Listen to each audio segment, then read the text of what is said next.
Hello students, आज हम समझेंगे टैली को आसान भाषा में कि टैली है क्या। क्योंकि टैली के लेके बहुत सारे मिथ साथ में चलते हैं कि टैली बड़ा हैवी है, टैली को सीखना मुश्किल है, टैली के लिए हमें अकाउंटिंग आनी चाहिए, टैली के लिए हमारा बैकग्राउंड कॉमर्स बैकग्राउंड होना चाहिए। ये कुछ भी टैली के साथ नहीं चलता है। टैली एक्चुअल में है क्या, आज हम उसको देखेंगे। टैली के साथ एक वर्ड चलता है, ईआरपी। टैली सॉफ्टवेयर का नाम है। ये जो पार्ट है ये क्या हो गया, एप्लीकेशन का नाम। ईआरपी क्या है, ईआरपी इसके साथ जोड़ दिया गया है कि टैली जो करता है वो करता क्या है। तो ईआरपी का फुल फॉर्म होता है इंटरप्राइजेस रिसोर्स प्लानिंग। इंटरप्राइजेस का मतलब होता है बिजनेस, कि बिजनेस की रिसोर्सेज की प्लानिंग। तो 9 जो लिखा हुआ है, 9 का मतलब है इसका वर्जन, कि कौन से वर्जन का सॉफ्टवेयर हम यूज कर रहे हैं। तो देखिए टैली है क्या, मोस्ट पॉपुलर अकाउंटिंग सॉफ्टवेयर है जो कि इंडिया में यूज होता है। इंडिया में यूज होने वाला मोस्ट पॉपुलर सॉफ्टवेयर है। और भी कई सारे सॉफ्टवेयर हैं जो टैली के सिमिलर हैं, या फिर हम ये कह सकते हैं कि कंपनीज क्या करती हैं कि अपने अकॉर्डिंग इंटरफेस क्रिएट करवाती हैं, और लेकिन उनका जो बेस है, जो वर्किंग है, वो कैसी है, टैली के जैसी। क्योंकि टैली जो सॉफ्टवेयर है वो क्या है कि जब पहले बिजनेस हुआ करते थे तो उसमें क्या होता था, मैनुअल अकाउंटिंग होती थी। मैनुअल अकाउंटिंग को डिजिटल फॉर्मेट में करने का तरीका सिर्फ टैली है। डिजिटल फॉर्मेट में करते क्यों है, क्योंकि अकाउंटिंग में सबसे बड़ी चीज होती है कैलकुलेशन।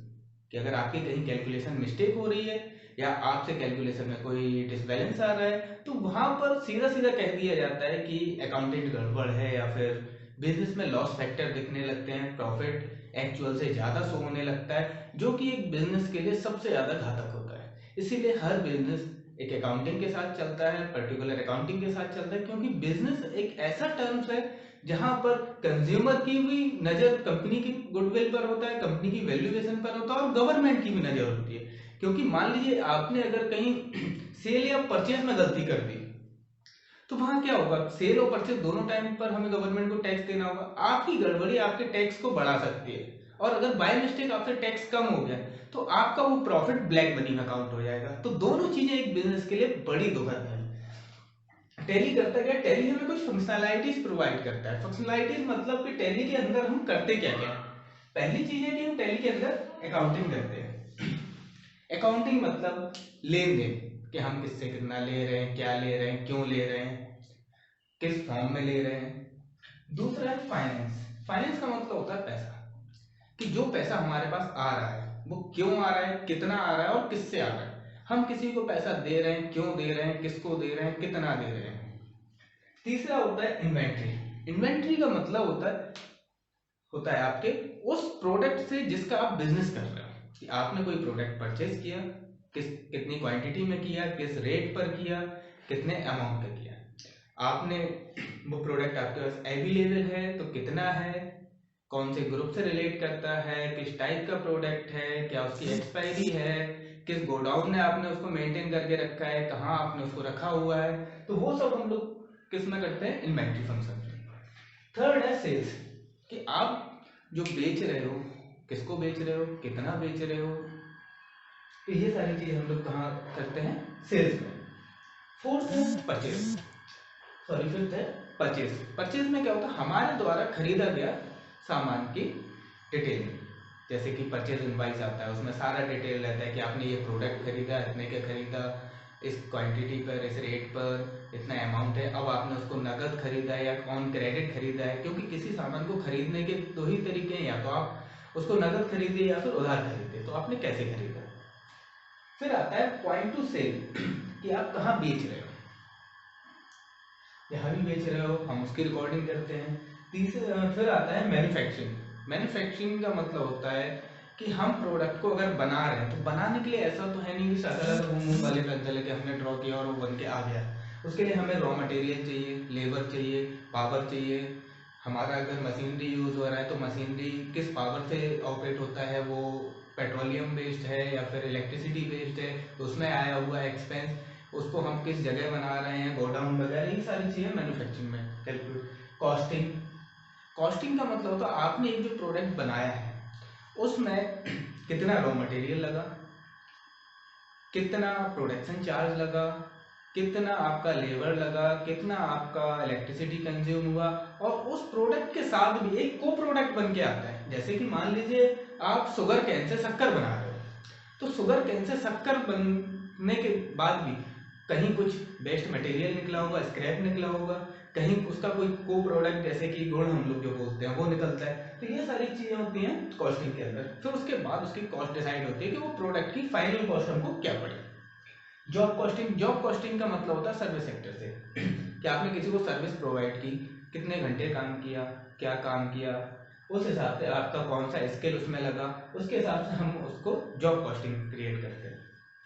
फिर आपका पेरोल। पेरोल होता है कि आप एम्प्लॉयज को सैलरी दे रहे हो, कौन कौन से उनकी सैलरी में इंक्लूडेड है। जैसे कि आपका सैलरी में बेसिक सैलरी होता है, ईपीएफ होता है, टीए होता है, डीए होता है, एचआरए होता है, इन सबको कैलकुलेट करते हैं। तो वहाँ कौन सी चीज़ें ऐसी हैं जो डायरेक्ट होने वाली है और कौन सी चीज़ें ऐसी हैं जो ऐड होने वाली हैं, उसमें कौन सी चीज़ें ऐसी हैं जो कंपनी के लिए एक्सपेंस है, कंपनी के लिए लाइबिलिटीज है, एम्प्लॉय के लिए अर्निंग है। तो ये सारी चीज़ें हम लोग करते हैं पेरोल में। फिर आता है ब्रांच मैनेजमेंट, कि अगर आपकी एक से ज़्यादा ब्रांच है तो आपको उसको कैसे मैनेज कर रहे हो, आप एक जगह से दूसरी जगह चीज़ों को कैसे शिफ्ट कर रहे हो।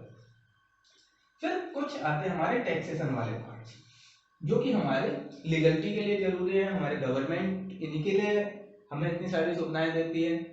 तो एक्साइज, टीडीएस, टीसीएस, वैट और जीएसटी, ये सारे हमारे टैक्सेशन कैलकुलेट होते हैं।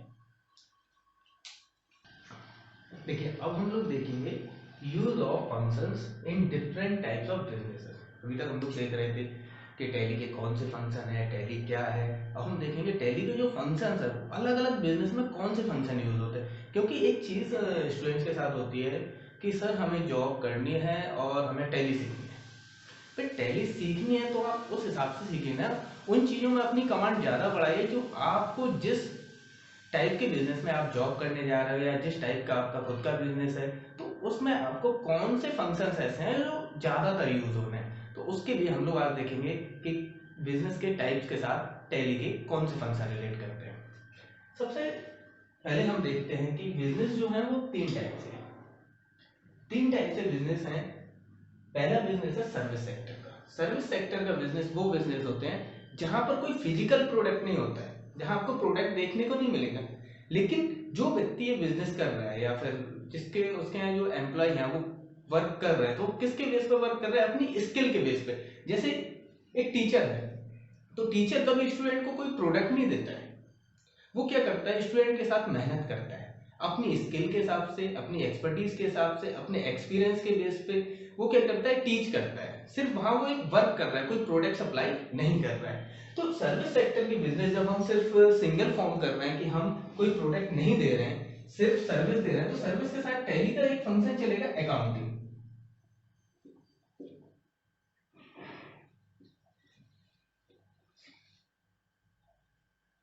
अकाउंटिंग, अब अकाउंटिंग में क्या होगा कि अकाउंटिंग के लिए क्या चाहिए, अकाउंटिंग के अंदर आएगा ग्रुप, लेजर, ये दो चीजें आएंगी। ग्रुप किस चीज का आएगा, जैसे कि मान लीजिए स्टूडेंट है, बिजनेस में क्या होता है, कस्टमर्स होते हैं, तो यहाँ पर कस्टमर का फॉर्म क्या है, स्टूडेंट, ग्रुप क्या होगा, स्टूडेंट।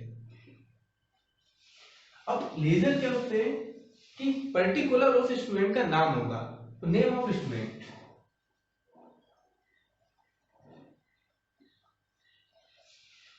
कि ये हमारे स्टूडेंट्स है जो किस ग्रुप से रिलेट करते हैं, स्टूडेंट ग्रुप से। जो भी नाम हो स्टूडेंट का, मान लीजिए मैं कमल नाम ले लेगा, कमल क्या है, कमल एक स्टूडेंट है, और ये किस ग्रुप से रिलेट करेगा, स्टूडेंट ग्रुप से, क्योंकि ये स्टूडेंट है। अब दूसरा इसमें क्या होगा, फाइनेंस। फाइनेंस क्या होगा कि जो भी सर्विस सेक्टर का बिजनेस है, कोचिंग सेंटर है, तो वो क्या करेंगे, फीस लेंगे। यहां पर क्या होगा, फीस रिसीव होगी। फीस रिसीव होने के साथ साथ क्या होंगे, एक्सपेंसेस। एक्सपेंसेस क्या होंगे, पे होंगे। एक्सपेंसेस क्या हो सकते हैं, उस कोचिंग सेंटर का रेंट हो सकता है, इलेक्ट्रिसिटी बिल हो सकता है, क्या होंगे, एक्सपेंसेस होंगे। एक्सपेंसेस क्या करेंगे, वहां पर पे होंगे। तो यहाँ पर फंक्शन फाइनेंस का फंक्शन यूज होगा कि इलेक्ट्रिसिटी बिल है, रेंट है, ये सब क्या होगा, प्रोजेक्ट सेंटर पे करेगा। तो ये सब चीजें कहाँ यूज होंगी, एक सर्विस सेक्टर के बिजनेस में। अब एजुकेशन लाइन तो क्या है, टैक्स फ्री है, जीएसटी से बाहर है, कोई टैक्सेस नहीं है। तो अगर मान लीजिए थोड़ी देर के लिए हम सोच लेते कि एजुकेशन लाइन से अलग कोई सर्विस सेक्टर का बिजनेस है, तो सर्विस सेक्टर में आपका क्या लगता है, जीएसटी। जीएसटी क्यों लगता है, क्योंकि जीएसटी जो टैक्स है वो क्या है, गुड्स एंड सर्विस टैक्स। तो यहाँ पर goods and service tax apply होगा। फिर अप्लाई होता है आपका कई बार टीडीएस। कि मान लीजिए आपने कहीं से कोई डेटाबेस खरीदा है, तो डेटाबेस जो खरीदा है अगर वो 30,000 से ऊपर की उसकी अमाउंट जाता है, तो वहां पर क्या लगेगा, 2% टीडीएस लगेगा। अब इसको लगाने की भी टर्म्स अलग अलग हैं। अगर कोई कंपनी है तो उस पर 2% लगेगा, अगर प्रोप्राइटरशिप है तो 1% लगेगा। तो इस हिसाब से सर्विस सेक्टर में ये सारे फंक्शन आपके काम करते हैं। सर्विस सेक्टर के बाद हम दूसरे बिजनेस को देखते हैं, जो कि हमारा है मर्चेंडाइजिंग बिजनेस। मर्चेंडाइजिंग बिजनेस कौन से होते हैं कि यहाँ पर एक फिजिकल प्रोडक्ट होता है। फिजिकल प्रोडक्ट जैसे कि हमने होलसेल पर कहीं से गुड्स खरीद रखा है, होलसेल पर काफी सारा सामान खरीद लेते हैं, फिर उसको एक रिटेल स्टोर की तरह बेचना शुरू कर देते हैं। कोई रिटेल स्टोर हो सकता है, मान लीजिए हम रेगुलर जो डेली नीड्स के शॉप्स होते हैं, डेली नीड्स के जो रिटेलर्स होते हैं, उनको लेके चलते हैं। डेली नीड्स का कोई शॉप को हम अगर लेके चले तो वहां पर कौन कौन से फंक्शन यूज होते हैं, सबसे पहला आपका होता है अकाउंटिंग, दूसरा आपका यूज होगा फाइनेंस। अकाउंटिंग क्यों यूज होगा कि उसने कहीं से तो खरीदा होगा, कोई तो उसका डीलर होगा, कहीं बेच रहा होगा तो वो कोई उसका कस्टमर होगा, तो किसी ने कैपिटल लगाया होगा, किसी कोई उस कंपनी का ओनर रहा होगा, इन्वेस्टर रहा होगा। ये सब कहाँ कैलकुलेट होते हैं, अकाउंटिंग में, कि कौन सा अकाउंट हमें किस टाइप का ट्रांजेक्शन हमारे साथ कर रहा है। फिर आता है फाइनेंस, कि जो भी पैसा आ रहा है, जैसे कि हम सामान किसी को अगर सेल किए थे तो हमारा क्या है, लायबिलिटी मार्केट में पेंडिंग है, तो वो पैसा हमारे पास आना है। जब वो पैसा आएगा तो वो कहीं में रिकॉर्ड होगा, फाइनेंस फंक्शन में, जिसमें कि हमारे रिसिप्ट और पेमेंट्स होते हैं। थर्ड आपका जाएगा इन्वेंट्री। इन्वेंट्री में क्या रहेगा कि आपने मान लीजिए जो भी प्रोडक्ट खरीदा है उसकी कितनी क्वांटिटी ली, क्या उसका रेट है और क्या उसका अमाउंट है, ये सब कहीं में आ जाएंगे, इन्वेंट्री में। तो यहाँ पर हमारा इन्वेंट्री भी यूज होगा, सेल करते टाइम भी इन्वेंट्री सेम यूज होगा कि कौन सा प्रोडक्ट आप सेल कर रहे हो, कितनी क्वांटिटी में सेल कर रहे हो और किस रेट पर सेल कर रहे हो। इन्वेंट्री के बाद आपका थर्ड आएगा गोडाउन। ये इसी का पार्ट है, इसको हम लोकेशन ले लेते हैं। लोकेशन कि हमने जो प्रोडक्ट खरीदे थे वो कहाँ रखे हुए हैं, तो उस हिसाब से हम लोकेशन।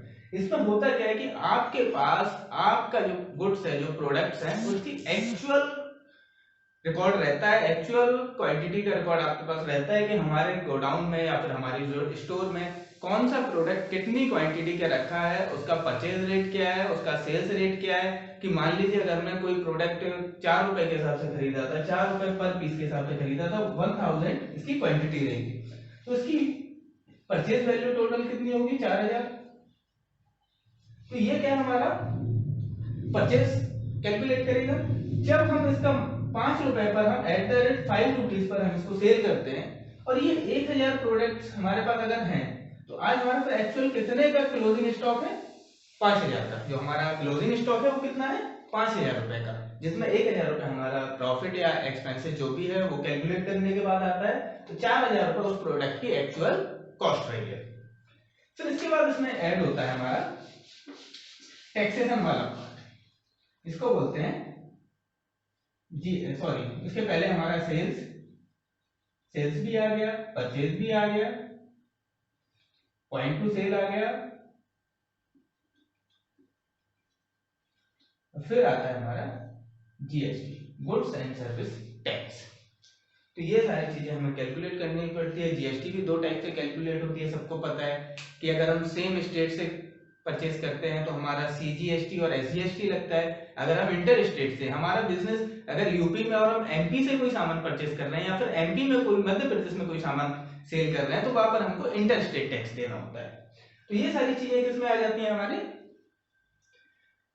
मर्चेंडाइजिंग। इसमें आता है आपका पेरोल भी आ जाता है कि हमारे पास जो एम्प्लॉयज वर्क कर रहे हैं हम उनको सैलरी दे रहे हैं, सैलरी हम किस हिसाब से दे रहे हैं, कितना सैलरी दे रहे हैं, उसमें हमारा बेसिक सैलरी कितना है, उनका कमीशन कितना बनता है टारगेट अचीव करने पर या फिर जो भी कंडीशंस रहती हैं उसके हिसाब से। उसके साथ साथ हम उनको एचआरए दे रहे हैं, टीए दे रहे हैं, डीए दे रहे हैं, डेली अलाउंस दे रहे हैं, ट्रैवलिंग अलाउंस दे रहे हैं, उनका ईपीएफ जो डिडक्ट हो रहा है, एम्प्लॉयमेंट फंड जो डिडक्ट हो रहा है वो कितना डिडक्ट हो रहा है। क्योंकि एम्प्लॉयमेंट फंड क्या होता है, कंपनी आज तो कट कर लेती है लेकिन वो कंपनी के लिए क्या है, लायबिलिटीज है, क्योंकि बाद में वो जाएगा तो एम्प्लॉय के पास ही।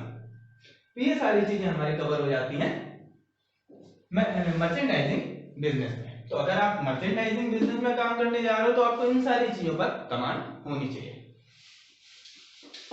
फिर आपका थर्ड आता है मैन्युफैक्चरिंग बिजनेस।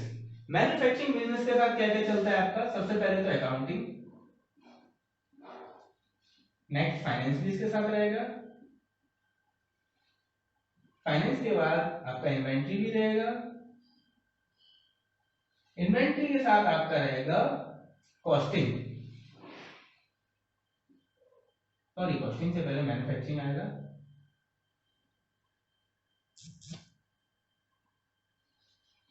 फिर आपका कॉस्टिंग।